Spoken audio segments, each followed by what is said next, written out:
You're back. I'm back too. That's good. Welcome back to my channel.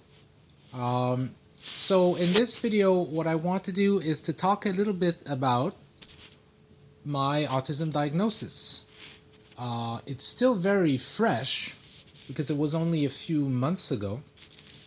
Summer 2020. Yeah, 44 years old. 43 years old. Apologies. I have this thing about not remembering how old I am, and I often get my age wrong, but that's just me being a space cadet, I guess. Okay, so there are many things that I could say about this diagnosis process, but there are a few things I am going to say about it, which I think are the most interesting.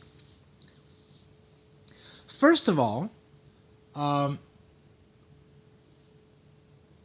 went into this diagnosis process. I guess I shouldn't say diagnosis because that's once you have it. I guess I'll say the assessment, okay? I went into this assessment process, again, at 43 years of age, deliberately, willingly, of my own accord. Ooh, that's fancy. Of my own accord. And the idea is that I was convinced that I had attention deficit hyperactivity disorder, ADHD.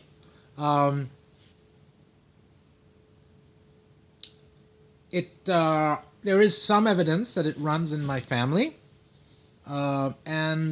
Well, some evidence. I mean, evidence for me. I don't mean scientists. It's not like my family has been studied by a team of researchers or anything. Anyways, I'm getting caught up in the weeds again, aren't I? Yes. So I thought, hey, I'm pretty sure I have ADHD. Why did I think that? Well, many things. Just a history of being either incredibly on fire and very productive on one thing, and then just being completely disconnected and focused-less. Jesus, am I making up new words? Having difficulty focusing on anything else, and the classic ADHD symptoms, and lots of fidgeting and so on. And so I thought, yeah, and I was worried about my job. Now, as you know, I'm a professor. I'm a university professor. I'm very lucky to say that. Not only to say it, but to be it. But ever since I've been teaching, I've always been very mindful of tendencies that I have to forget stuff. And I was very mindful or worried about the fact that gradually I would come to irritate people more and more. I'll give you an idea. I have neglected to show up for final exams. That's happened to me. I just don't show up for the final exam. I have neglected to send important documents, to respect important due dates for specific things.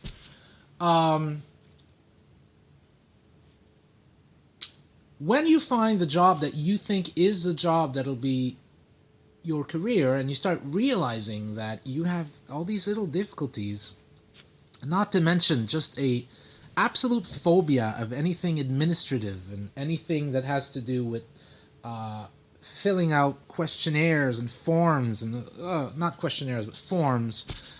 It's like this aversion. It's like this, almost this fear. Anyways. And I thought I gotta make sure I understand what's wrong with me here, because I'm worried that I'm going to either lose this job or piss off people or irritate people enough that I'm going to end up paying for it. So I want to find out what's going on. If I have ADHD, I want, in a way, I guess I was looking for some sort of explanation to use in case I need it, in case I get in trouble. So I figured, pretty sure I have ADHD. I started watching ADHD content and reading about ADHD. There's a lot of great ADHD related content on YouTube, of course. And I became obsessed with it. Wouldn't you? Who could have predicted it that the autistic guy would become obsessed with something and develop a special interest? And I got to know everything about ADHD. And I became convinced I had ADHD, and I thought, well, it's just a matter of just going there, getting assessed.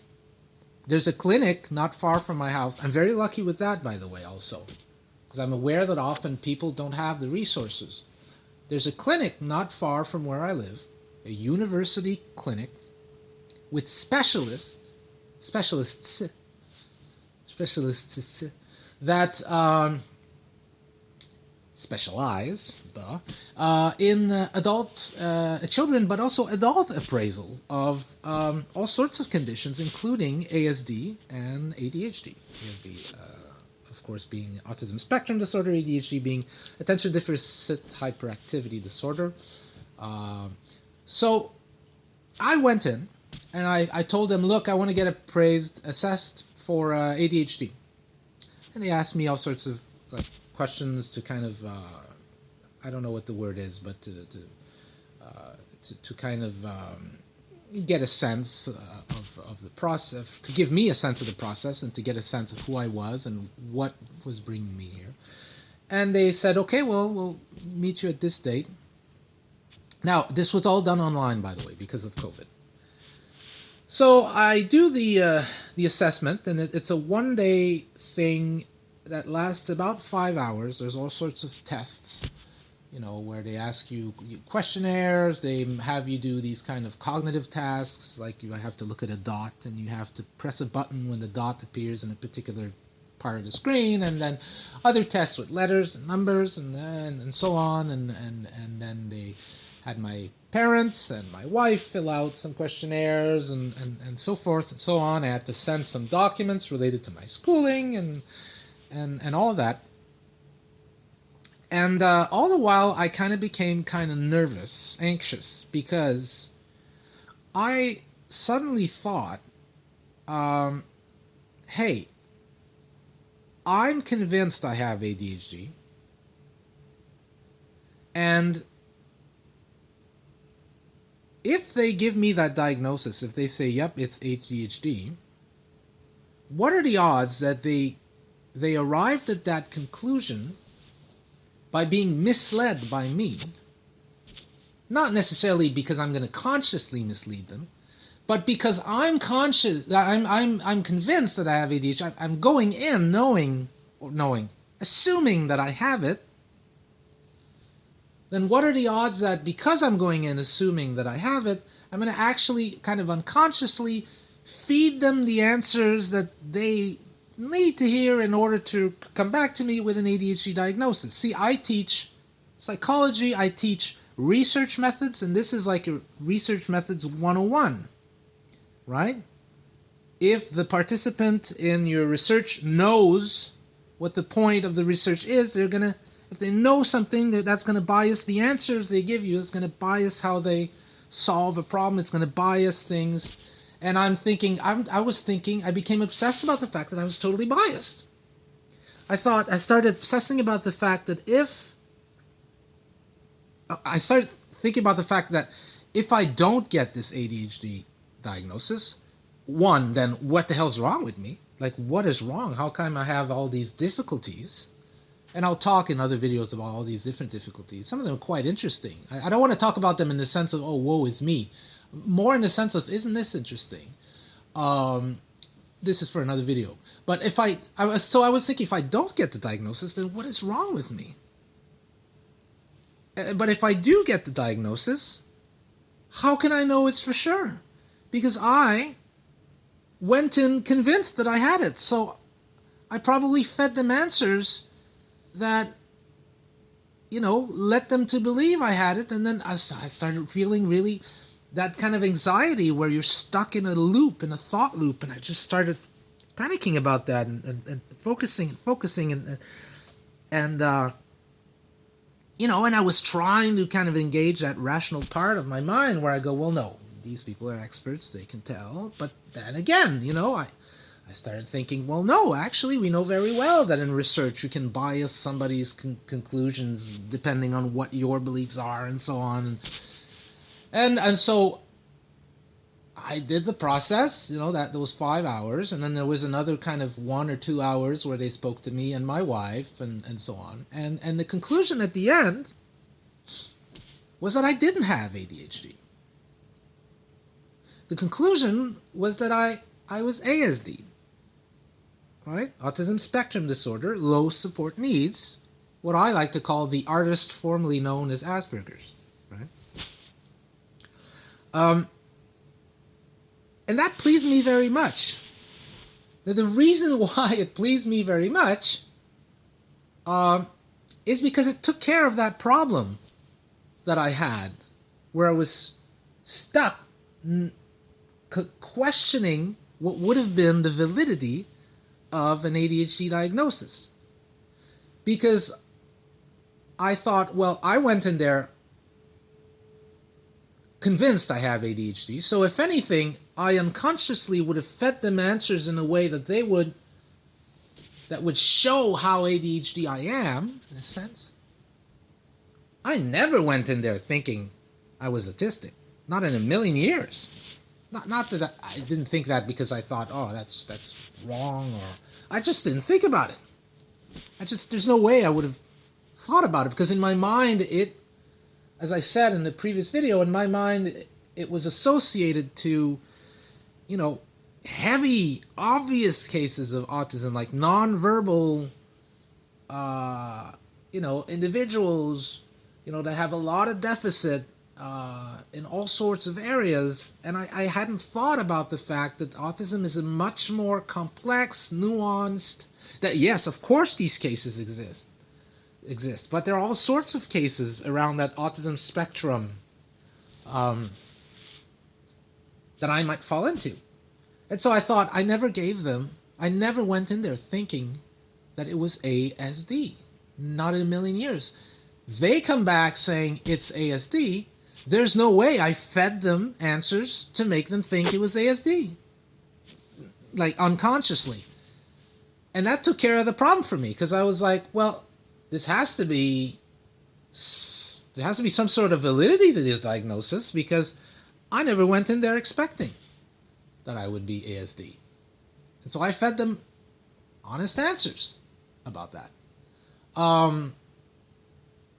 And so that is, in a nutshell, the story of my diagnosis. So what's interesting about it, to me at least, and hopefully to you a little bit, is that this is a case where an adult, me, goes in knowing something's odd. Goes in because they feel pressure from the fact that increasingly they're realizing that, they could get by before, but now that they have a serious job, a serious neurotypical job, let's say, I do dislike this kind of cutting between neurotypical and neurodiverse. Maybe I'll make a video about that. I think that it's much more nuanced than that. But in any case, serious adult job, an adult that has a serious adult job that realizes that they're going to have to be careful what they say, what they do, because stuff that was able to fly in the past won't fly now. They might get in trouble, so they go in expecting to have a particular diagnosis, coming out with another diagnosis. So this is my story, and it's just one of them, but I think it's an interesting one. And what I think is interesting is that you can see in it also the theme of just rumination. I was ruminating about, like nobody else would have thought about this stuff. What if I unconsciously feed them answers because I'm presupposing I'm ADHD, and then I'm going to bias their report at the end, like, Like some people might have thought that, but then go, we'll see if it happens, or maybe I'm wrong. But I was really like, you know how it is, right? If you're autistic yourself, or if you're somewhere on that big neurodiverse tree, you might have these kind of looping thoughts and you feel it in the pit of your stomach. It's like, oh no, dread, like gloom. This is doomed. I can't absolutely guarantee the validity of their diagnosis. Any other human being would go, why? You can't absolutely guarantee anything. But I was like, no, it has to be absolutely.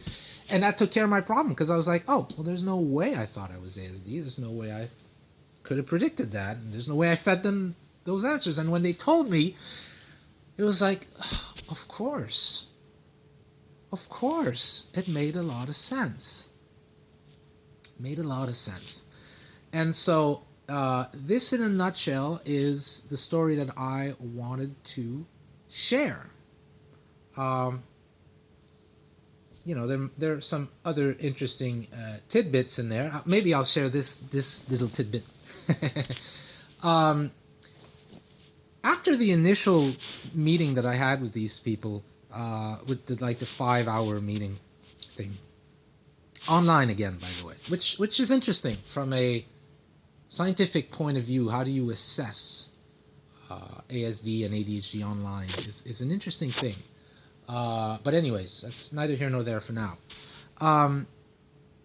But once I was done with that 5-hour thing, there were, by the way, 3 people with me, asking me questions, listening to my answers. 3 basically clinicians. One of them was kind of there just listening. He was kind of shadowing the other 2. But there were 3 of them. He had questions too, of course, at one point. And the kind of the main clinician asked me if I had other questions, and I said, no, I don't particularly have. And then she said, you can always write to us if there's anything you think we didn't talk about and you'd like to mention. And I said, oh, okay, yeah. Otherwise, we'll see you, I think it was in a month or something. We'll see you in a month, or maybe it was 2 weeks. Again, I'm bad with time, really bad with time. But anyways, we'll see you when we see you, at part 2. And I didn't think much of it. And I, of course, being who I am, I thought to myself, I'm going to write. And I indeed wrote a long letter, which was originally 4 pages, I think, but my wife had it cut down to 2 because she says this is too much. And so, detailing all sorts of stuff we hadn't thought about, and it was very organized. By the way, one of my special interests and special skills is writing.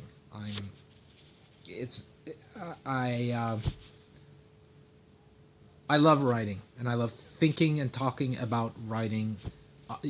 Essays, like argumentative structures and how to make them flow, and how to arrange the arguments at one point so that there's a flow at the other point and it doesn't block anywhere. I see it very much as a 3D flow of information and so on. It's thankfully one of my special interests. And I work in a domain where writing is, scientific publishing and so on. So very lucky for that. Very lucky. Anyways, I write this big long letter detailing all sorts of stuff, very organized, point 1, point 2, point 2, point A, point 2B, point 2C, and so on. And I send this, thinking that everybody else does that. Everybody else being assessed for ADHD does that.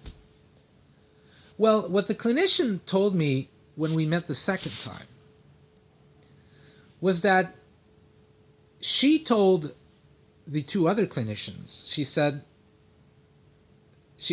to me, by the way, she says, you wrote this long letter, this long detailed list. She says, I gotta tell you, almost nobody writes back when I say that. But she says, she said to the other clinicians when we were done the first meeting, she said, you watch this guy, he's gonna write back, and it's gonna be like a like a list of point 2A, point 2A, point A, point 2A, point B, and so on, lists of all sorts, because he's ASD, He's clearly not ADHD. Not that there's anything wrong with people being ADHD. I wouldn't want to suggest that people with ADHD are unable to write complex letters. Not at all. There's nothing there. It's just me worrying about offending someone, which I don't want to. But she says, "You watch. He'll write." And she told me that, and I laughed when she said that because I was like, "Yeah, absolutely. I was I was going to write. I wrote. It was the minute you said it. I was like, I'm gonna write this long, detailed list. I can analyze it. I basically made a case, you know." And she says, "Nobody does that. That's so clearly ASD." And that was funny. Of course, she didn't base her diagnosis on that, on all sorts of other things that are, DSM related. But I thought that was a funny thing. Yeah. And so, how I reacted to the diagnosis, I think that's a story for another video. I think I'll make a third video about how I reacted, because it was I'll just say this, it was a mixed reaction. A mixed reaction. Mixed being the positive part was obviously like, oh God, I have an explanation. Thank goodness. How interesting. Now I know. Now I can kind of think differently about myself. But the negative part was one where, again, and this is a big theme in my life, the feeling that I couldn't be absolutely 100% certain of the validity of it. That it might be wrong, and that's enough for me to trigger this kind of, oh no, this feeling of gloom, and I'm a fake, and it's just everything becomes kind of gloomy. I have this thing about certainty. I need absolute certainty. I know that's wrong. Am I trying to work on it? I wanted to say I'm trying to work on it. I don't even think I'm trying to work on it. I'm conscious of it. How about that? Conscious of it. And so that'll be another story. But for now, it's been 22 minutes. If you're still watching, thank you very much for watching. If you're interested and you haven't done so already, please remember to subscribe, and if there's a notification bell there and you want to know when a new video is being uploaded, I invite you to do so. Yeah, thanks a lot, guys, and I'll catch you in the next one. See ya.